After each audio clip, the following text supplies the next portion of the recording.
Yo, what is going on, you guys? Bastion Yugioh here, and today we're going to be talking about some of the top 5 best budget decks you can build on a budget in the Yu-Gi-Oh card game for this current format after the February 2023 ban list. So as of today, we have seen the YCS in Las Vegas, we have seen a few regional and a few local. Of course, I'm going to take everything into consideration from what I've seen as far as what has been doing the best and decks that you can definitely go ahead and build on a budget. So what this build on a budget means is definitely a deck you can 100% build for under $100, and in some instances you can definitely build it with under $70, under $60, under $50, just depending on how high rarity cards you want and essentially how competitive you want to go ahead and make the deck. But essentially all these decks are definitely competitive for guaranteed under $100 for you guys. So we are going to talk about each and every single one of these just a little bit in depth to get a little bit of an idea of what each one of these decks do. But I'm really excited to go ahead and bring you guys top 5 best budget decks. Let's go. Now, number 5 on the list, guys, we're going to start off with Marincess. So the Marincess strategy is an extremely budget overall deck that you can really go ahead and build for under $20-$30 total for the entire core.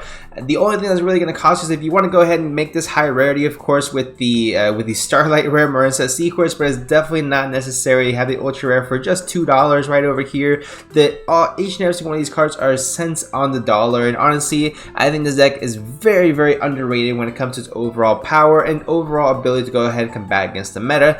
I think that we want to go ahead and stay away from the Protect the Castle style decks where you have one monster, you have all your resources against it. This is pretty much the modern day Noble Knights, but it's a million times better than Noble Knights. Let's get ahead and get that straight, where you would just summon King Arthur essentially and just have equip spells on him. This deck will follow a similar concept, but it just does it to a much higher degree of competitivity as well. I want to say the biggest weakness is most likely going to be a well-timed Nibiru. It does tend to bottleneck at certain aspects of it, but that's essentially why it's not a tier 1 deck. It's still really highly competitive. With Nibiru being in the format, being very popular in the format, it is something that you may want to go ahead and consider before picking up a deck like this, but it's still definitely worth it, at least trying out for the value you're going to be getting it from. It's just such an oppressive and really good, highly consistent deck. Essentially, it's a whole bunch of one-card starters for the entire archetype, and cards like Marincess Dive and cards like the Argonaut just make this deck even better. Essentially, again, 30 cents for your boss monster, that's definitely not something to sneeze at, guys. I think Marincess is definitely undervalued in the current format. You could even max it out and still be definitely under $100, except for the Starlight Rare. So I got Marincess at number 5. At number 4 on our list, guys, I have Scareclaw. So I recently went up against a really good Scareclaw player at my locals, and honestly, he just completely slapped me up because I didn't know what the deck essentially was supposed to do. But after now that I definitely know what the deck does, this deck is actually really scared to go up against. Scareclaw Tryhard is a extremely strong boss monster. Essentially, it can't be affected by any of the monsters that are going to be in defense position, and the effects of monsters are going to be in defense position. This forces everything into defense position, so it makes it really complicated to go ahead and get rid of this guy unless you have a link climbing style deck, in which case you might be able to go ahead and get rid of him.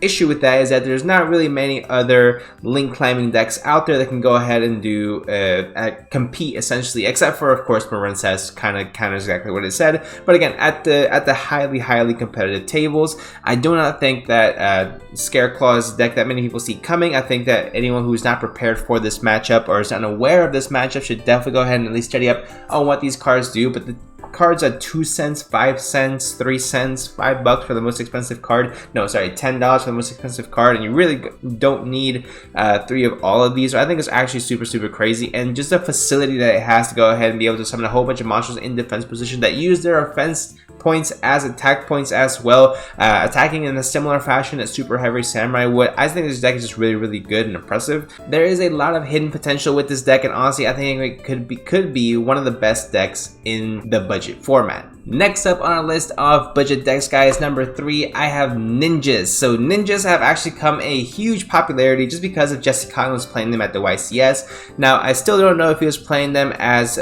for essentially fun and games, just for the heck of it, or if he honestly thinks this is going to be one of the best decks of the format. But the point of the matter is, this deck has seen immense hype ever since we saw Jesse go ahead and play it. Honestly, the deck has a lot of capability to go ahead and be one of the counters for this current format. Being able to Book of Moon things face down constantly is extremely annoying for a lot of decks, whether it be Sprites, whether it be Kashtira. In any type of meta-relevant deck is not something that they want to go ahead and deal with. Even a deck like Swordsoul, which is definitely one of the best decks still in the format. I think the only deck that would not really mind too much of our space in this is probably going to be like a Branded Despia, but even then it's still going to be an annoying and hindrance deck to go ahead and deal with. I think that these card price spikes with all these cards are definitely merited. To be honest, I think the deck has a lot of, again, hidden potential that we just need to see uncovered, and maybe with Jesse Cotton playing it at the YCS level, whether again he was trying to prove a point or he just wanted to go ahead and have some fun, I think the overall growing popularity of ninjas is definitely going to make it so that one of us, not myself most likely, but one of us finds out the key to unlocking this deck's true potential and taking it to that very next level. Overall, the deck is extremely inexpensive. Like I said, I'm going based off of high to low, so definitely this is going to be, I mean, there's a $2 copy of Grandmaster Saizo. It's probably going to be the most expensive card in your deck. It's going to be the Mitsu, the Insect Ninja, which you can get for $6-7. So essentially this deck, while it is still unknown how high it can really achieve, honestly, I think with the curiosity at its peak, this deck is essentially in a cinch to maybe one of the best budget decks in the game. Number 2 on our list, guys, I have Sky Striker. So Sky Striker, obviously I'm showing again high to low, but you can get this deck dirt cheap, guys. Essentially everything was reprinted in Magnificent Mavens. You can get a raise for 14 cents, the entire extract for 5 cents. All of these spells are 10 cents each in ultra rare fashion, making it really beautiful deck to go ahead and look at. Even a Sky Striker token just for that additional flex. So obviously this is a very beautiful deck, very aesthetically pleasing, but it's also one of the strongest decks and has been one of the strongest decks for a while now. And honestly, with the banning of Tearlament and the banning of Sprite Elf, with the lessened popularity of Bystials, I think Sky Striker is in a prime position to take up one of the rightful spots as one of the best decks in the format. Not just budget decks, but one of the best decks in Yu-Gi-Oh! So I've been praising this deck for a few weeks now, ever since essentially the ban list came out. Honestly, I think the ability to do 1-for-1 interactions, refill your hand with cards like Engage, with cards like Kagari, continuing adding cards to your hand, things like that, I think is a huge plus for the overall deck. Adding cards like Traptrix Thrust as well to the lineup for the Sky Striker deck is actually so amazing. Just being able to go ahead and have 4 copies of Engage. Of course, Thrust is if you're going to break the budget there, because 3 copies of that is easily going to put you over $200, but the overall deck itself can definitely still compete with, you can build the entire deck, I'm searching for $20 to $30, and the rest of the budget of the $100 you can definitely just go ahead and buy additional items. You want to go ahead and just make the deck a little bit better. Again, power spells, imperm potentially as well. It's definitely going to make this deck one of the best decks of the format. Honestly, I think it's extremely formidable, and I do not believe people give Sky Striker enough credit. I think this deck is going to be one of the best decks of the format, guaranteed. So guys, I just want to go ahead and say I actually have 2 honorable mentions for this list. Number 1 is going to be Traptrix. So the Traptrix structure deck drops today, tomorrow at the time of recording this video, but you guys will see this on Friday. So this deck drops as of today, and this is absolutely nuts. I mean, Pac has already released a video where he beats Kashtira and Sprite undefeated in his locals using just 3 copies of the structure deck, which means it is not impossible to go ahead and do. And I can only imagine what you're actually going to be able to do with this deck once you're able to actually add a little bit of investments into it to make it just that much a little bit better. Maybe add a number 41 Baguska just in case you need to break a board or wherever it might be. Small extra deck tips here and there, maybe some better traps here and there as well, maybe some better consistency cards as well. Honestly, the deck can definitely hold its own now, guys. I mean, the addition of the field spell and the allure card, I forgot what the actual new translation is for the TCG as well.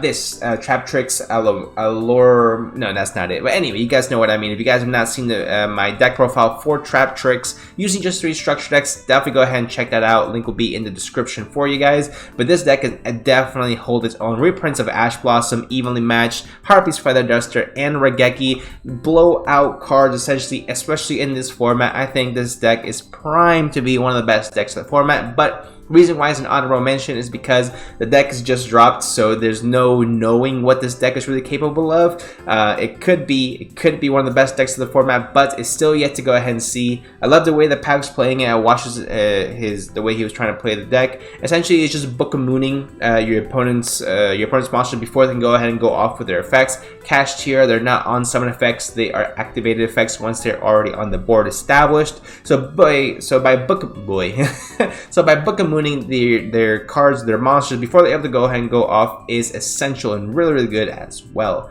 The other honorable mention that we do have, guys, is Dogmatika. The only reason I want to go ahead and put Dogmatika because I went up against it at last week's locals, and honestly, not enough people have read this card.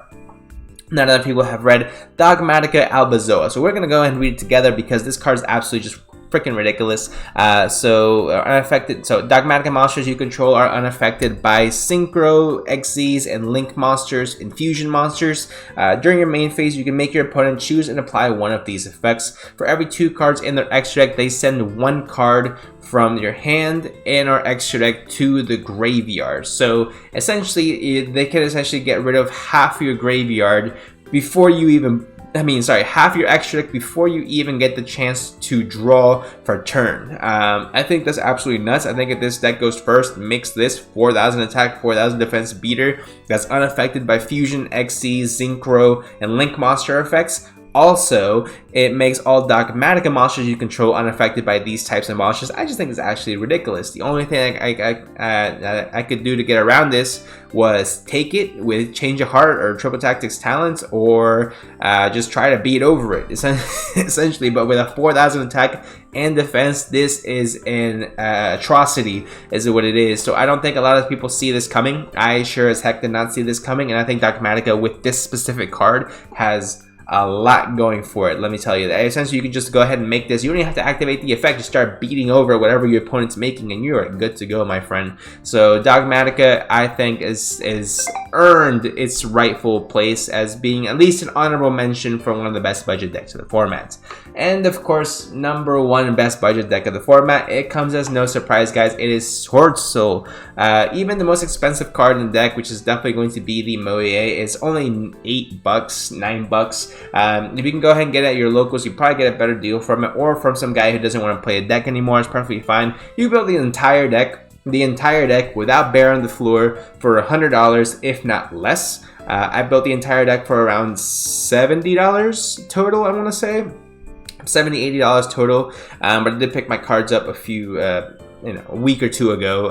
Then I got the Baron, which put it over the $100 range. But the Baron, really what it does, it's the only thing that's gonna save you from Nibiru. If you don't want to play around Nibiru, or you just can't afford the Baron on the floor, it's perfectly fine. Baron on the floor is gonna get reprinted in about a month or 2, so you're perfectly fine as far as that's concerned. That card's gonna drop to around $30, making the total cost of the deck around 100 to 110 bucks, which still fits the budget list. I mean, it's actually so crazy. $2.50 for Chixiaos, 60 cents for Long Yuans. It's actually 40 cents for Long Yuans.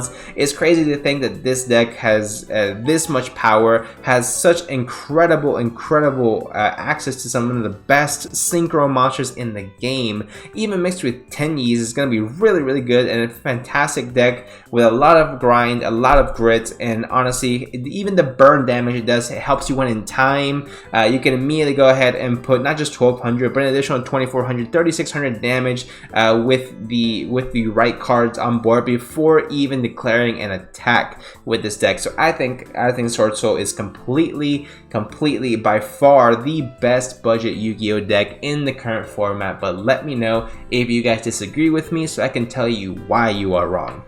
But let me know what you guys think in the comments section down below of this list, guys. Do you guys agree? Do you guys think that Traptrix is actually going to trump all of these? And with the release of the structure deck, only time will tell, guys. But again, let me know in the comment section down below what you guys think. Make sure you leave a like, subscribe, and hit that notification bell to get all updates of all my videos I'm gonna be uploading. I'm gonna have a lot of fun content coming up this next week, especially with Traptrix and a few other test hand videos that I have to go ahead and do because you guys are so amazing and smash that like button. So again, thank you guys so much for watching, and I'll see you guys in the next one.